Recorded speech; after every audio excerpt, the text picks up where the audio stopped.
Okay, I think.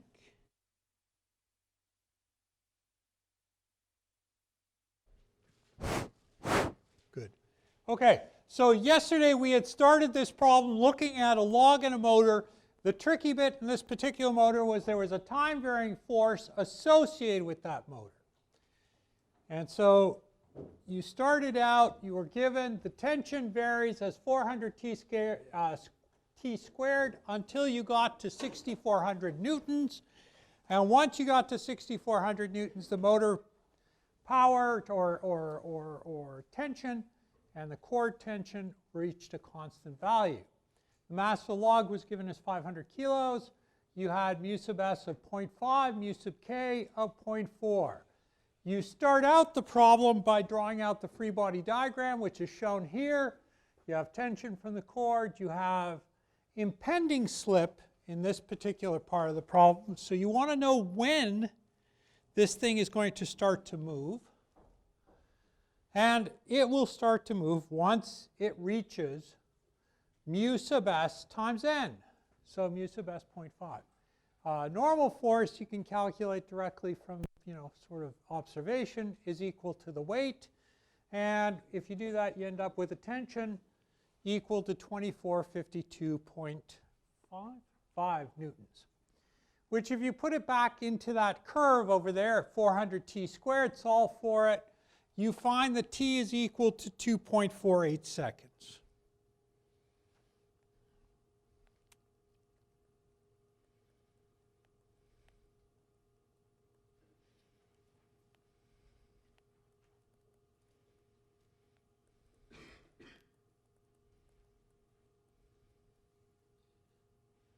So once you have that, you can then start to write out your momentum equation, because this was a problem with force, velocity, and time. And so you were asked to find v2x in this particular problem. And if you start out with that, the first thing you can do is get rid of this term, because the system starts at rest. Then you have the forces acting on the log. So you have 2.48 to 4 of a time-varying force. And then for the last second,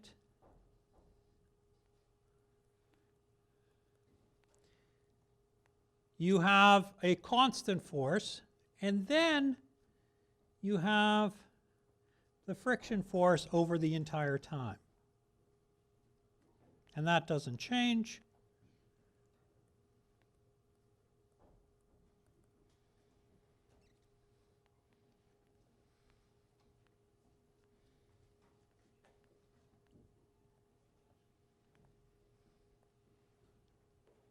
And you end up with 16 meters per second, 15.9 meters per second.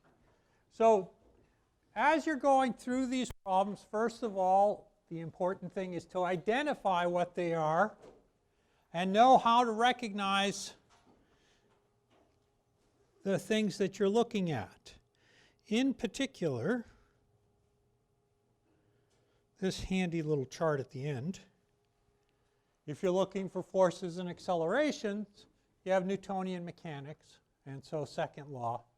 If you have forces, displacement, and velocity, you have work energy. Forces, time, and velocity, this last lecture that we just went over.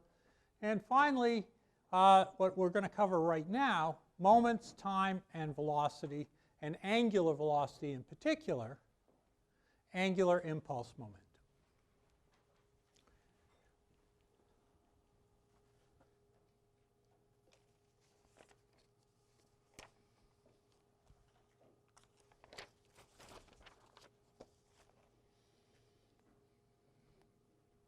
Ooh.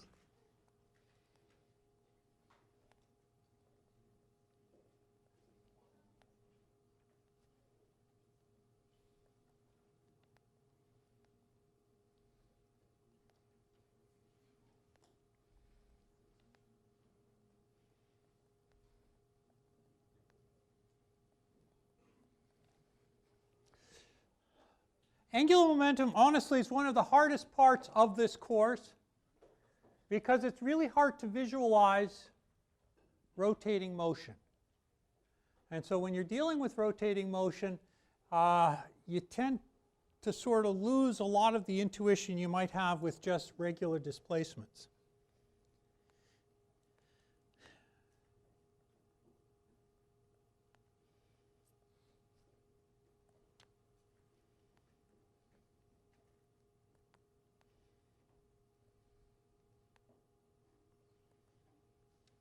It's useful to sort of look at rigid body analysis later, or which we will cover after reading week. So the first lecture on the Monday is going to cover chapter 5. But this is the first time matrices really become particularly useful. You can do some of the rotational analysis and rotational matrices, but here it starts to get more interesting, and I'll try and do this example on traffic and angular momentum. Are you going back to Pete's question on the final line with the friction?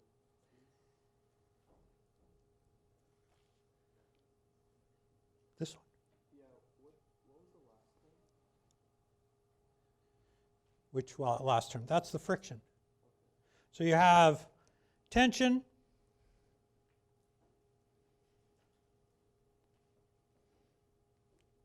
the contribution from the motor, and here's the contribution from friction.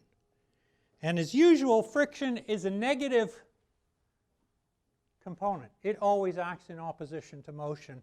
The motor is an additive motion, and so when you put everything together, they should have opposite signs, dependent on your coordinate systems.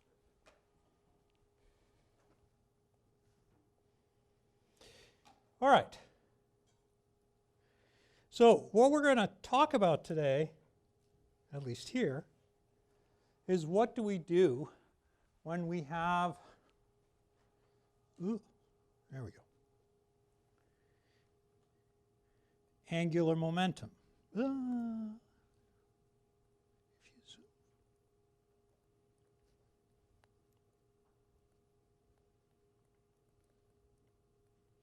the angular momentum of particle A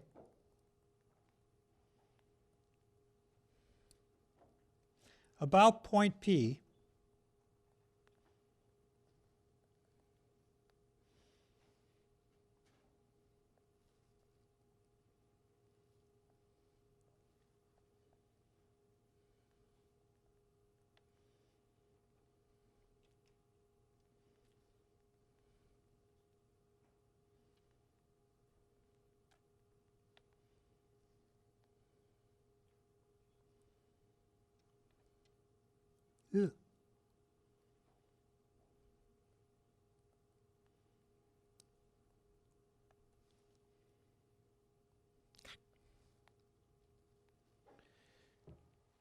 So angular momentum is really going to be the moment of the linear momentum about some point. So here I have particle A, which is traveling along that red path. It has a velocity at that instant, and the distance from P to A is r of A relative to P. And so this is, again, in the next sets of lectures in 2 weeks, we'll talk more about relative motion, and relative motion becomes very important in this course. Before, we kind of used it and we said, here's two ships going off in different directions. Next time, it's crucial. It's everything that you do.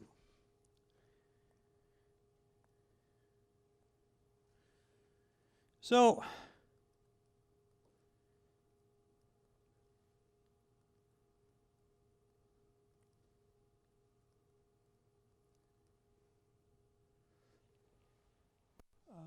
oh shoot, I'm using different notation here.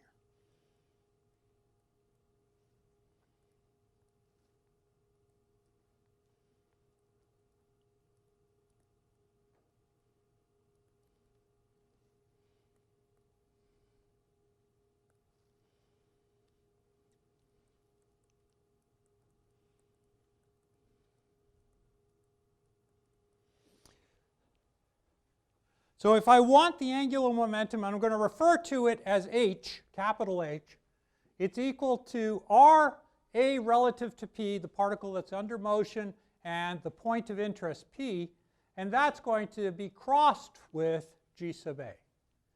And it's really what we're looking for is the perpendicular distance, the shortest possible straight line distance from A to the point P. And we're going to see, maybe I do a different problem, but we're going to see a couple different cases where you can do this a number of different ways, but the important thing is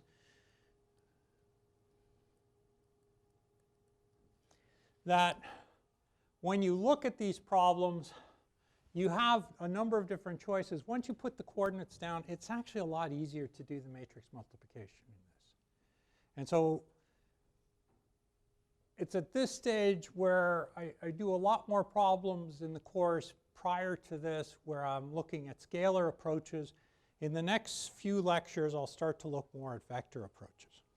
So anyways, kilogram meter squared second, and I think that's Newton meter second. There we go. And pound mass feet squared per second.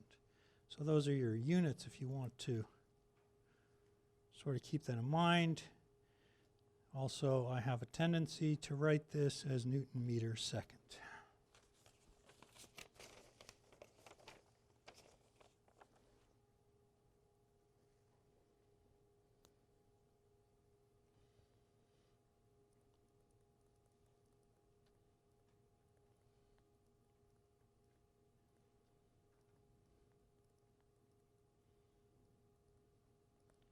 If I differentiate that with respect to time, right.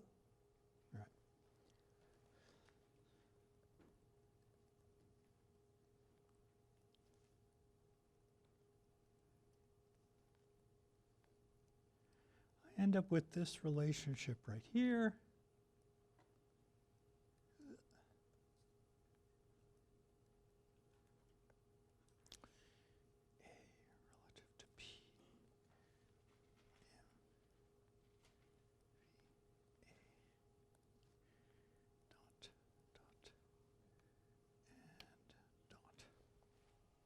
So if I take dH dt about point P, and then I take the derivative of the terms on the right-hand side of that expression over here,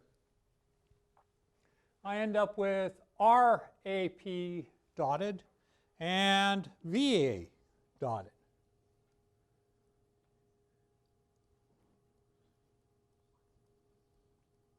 And I don't know why my computer is doing this.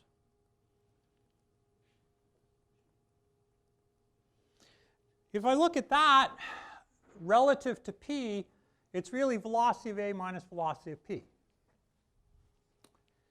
Okay, so that's kind of useful.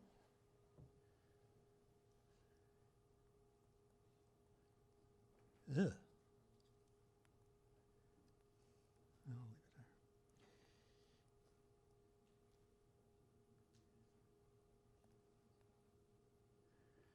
VA.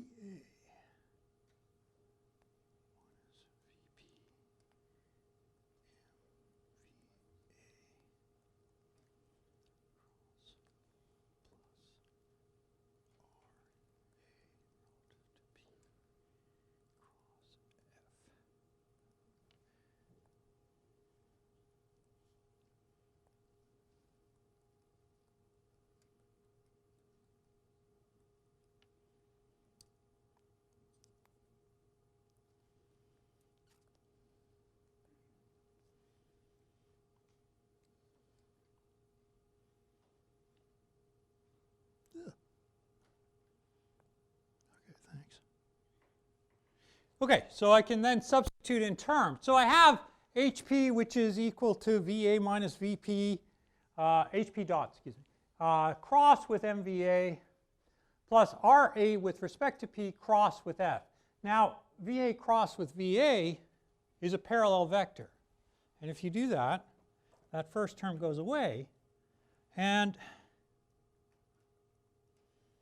the moment about P is equal to RA relative to P crossed MVA dot. So that's a moment arm crossed with a force times length. And that also, just so we are gone from these, we also know that VA crossed with MVA is equal to 0. This is something that, as you're looking at things to study over reading week, this is probably worth looking into how you kind of do these problems. It becomes obvious once you do it a few times, and you'll find it useful. So out of that,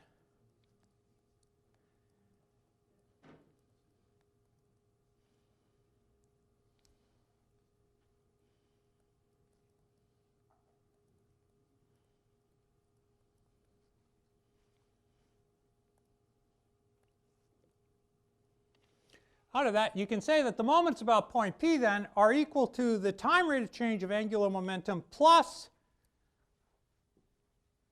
velocity of P crossed with moments of velocity of A, or mass times velocity of A. Now, your more likely case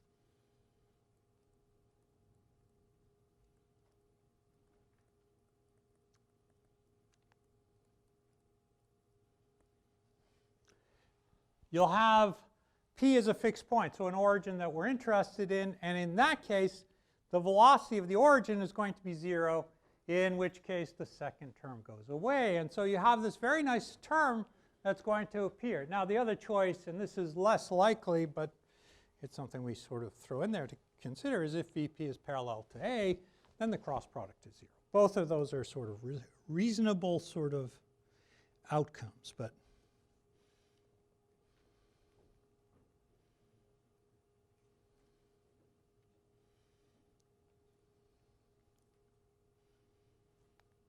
ew.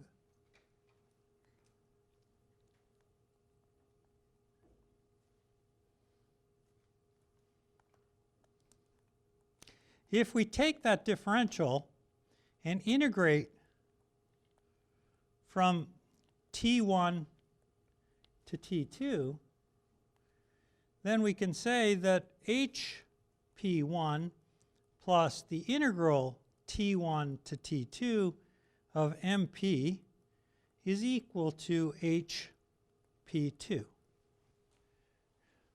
So I now have something that looks a lot like my linear momentum or impulse momentum relationship, where I had some sort of force acting over a time. Now I have a moment acting over a time, which I should integrate to dt.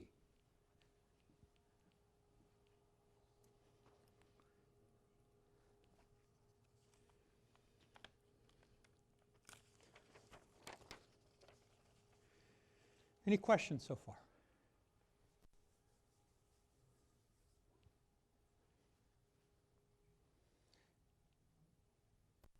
Okay, go ahead. One of the equations we used was HP equals VA minus VP cross product MVA. Yes. And we added RAP cross product F. No. So if you go back,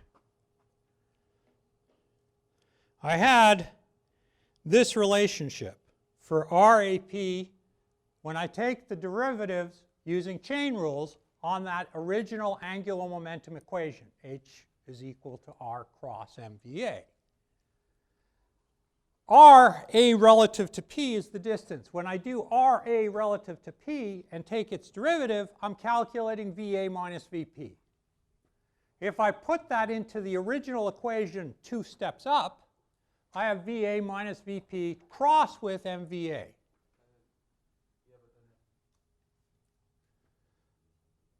This is something that you should try on your own just to convince yourself that this makes sense, because you're going to spend time. 1, 2. When you integrated from T1 to T2, Yeah. you had the terms HP1 and HP2.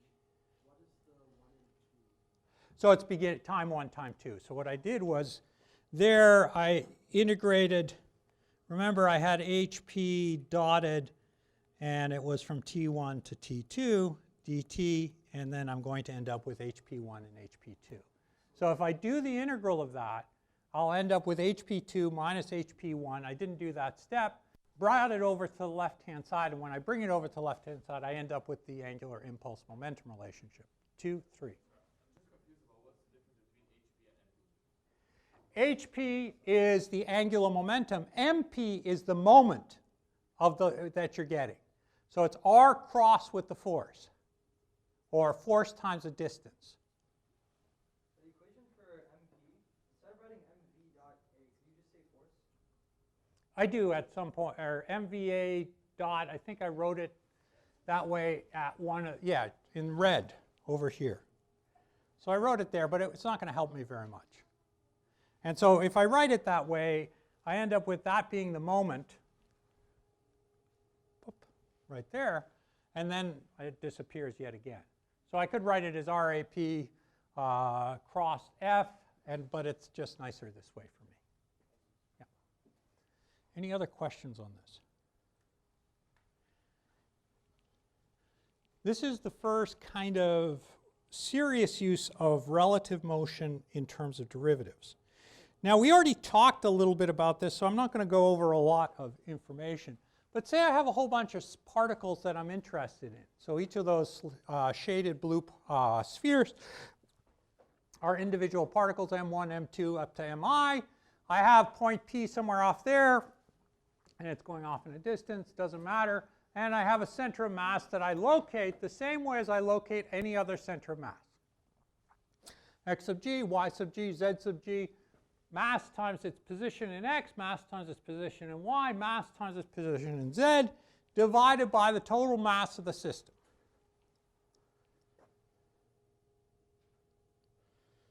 And I can rewrite this in terms of just crazy sort of diagrams. I have all of the external forces in purple, capital F. I have all of the internal forces in light green with lowercase f. So F12 acts on F21, is collinear, equal, and opposite. I think I switched my notation here. F23 to F32 and F13 to F31. All three of those, or 6 of those forces, are collinear, opposite to another partner force. And they're all acting over time, so there's not going to be very much difference. I have G for the system, and RG defines the distance to the center of mass. R1, R2, and R3 are just descriptors, or describe the distances from the origin. I can also define everything with an arbitrary point P. If I'm sensible, I'll probably not do that, but there you go. But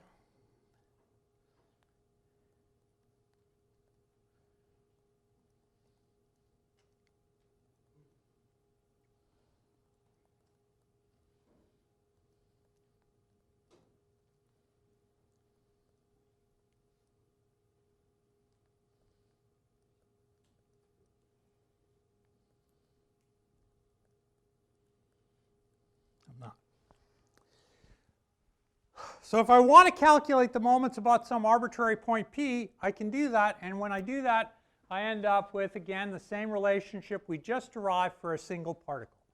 So it'll be MPI, the moments, is equal to the time rate of change of angular momentum plus VP cross with MVI.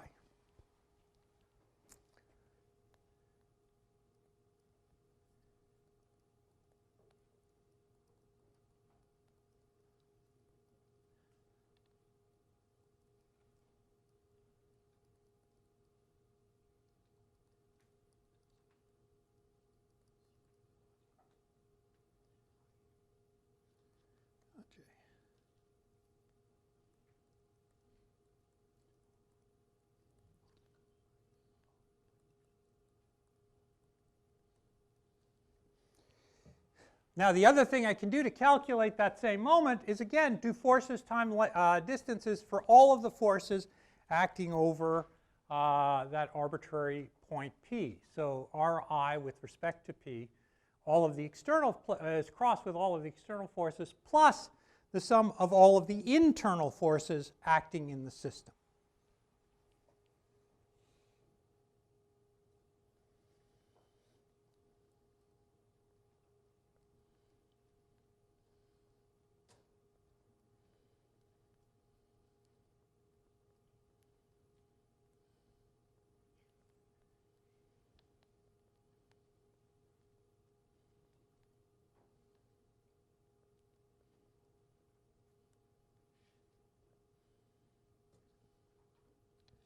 And I can add that up for all of the forces, all of the terms that are appearing here, everything that's sort of going on, and I end up with this kind of term right here. Just moments are equal to, let's see if I wrote that correctly.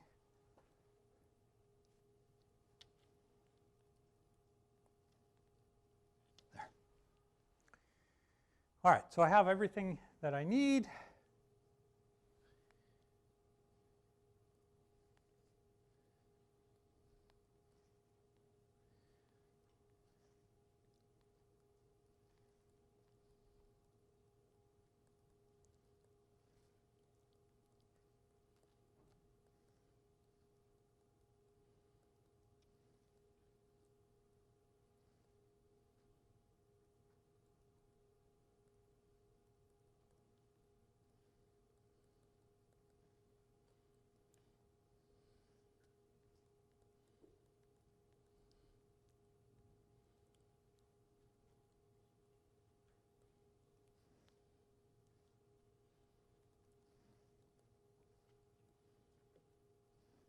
Ugh.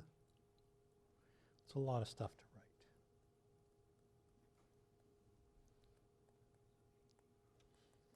Okay. So if I take all of the terms out, I can also calculate all of the moments. It's Ri with respect to P crossed with Fi, Ri with respect to P crossed with I not equal to j, j equal 1, Fij, the internal forces. And then from there, recognize that the two internal forces, Fij and Fjr, are the equal, opposite, and collinear. So negative sign on that. And I hope, or I set, that Ri minus Rj is equal to 0.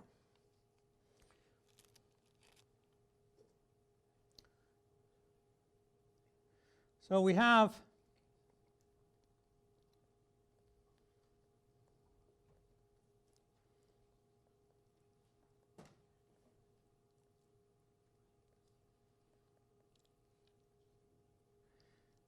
this, and I'm just going to write this last one as Vp crossed with Mi Vi, which equals Vp